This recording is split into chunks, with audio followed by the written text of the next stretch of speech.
প্রিয় দর্শক, মাশাআল্লাহ, আমাদের ঢালিউড কুইন অপু বিশ্বাস একজন মা হয়ে মায়েদের প্রতি সম্মান রেখে কি বলেছেন, চলুন আমরা সেটা শুনে আসি।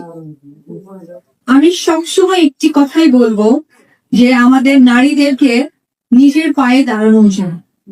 আমি মনে করি আমি যেমন একজন নারী, আমি একজন মা, আমি মনে করি আমি আপনাদের ভালোবাসার একজন অভিভাবক। সেই জায়গা থেকে আমি একটি বার্তা দিতে চাই যে আপনাদের ঘরে যে সন্তানটি আছে আজকে 1 বছরের মেয়ে সন্তান, অবশ্যই তাকে স্বাবলম্বী করবেন। কারণ স্বাবলম্বী করলে একজন মা বাবা হিসেবে আপনি নিশ্চিন্তে থাকতে পারবেন। কারণ আমরা জানি না কার ভাগ্য কি রকম, আসলে সেই মেয়েটা সুখী হতে পারবে কিনা বা তার সুখ খুঁজে পাবে কিনা।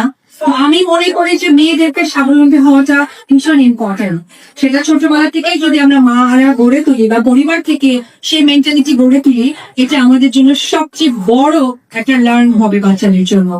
আমরা যেমন সকালে উঠে বলে বাচ্চাকে স্কুলে পাঠাই, আমার মনে হয় আমরা প্রত্যেকটা মা সকালে উঠে বিশেষ করে মেয়েদেরকে যেন স্পেশালি বলি যে তুমি স্বাবলম্বী হও, স্ট্রং হও এবং সামনে তোমার সবসময় বিপদ থাকবে না, সেখান থেকে নিজেকে সামনে এগিয়ে নিয়ে যাওয়া।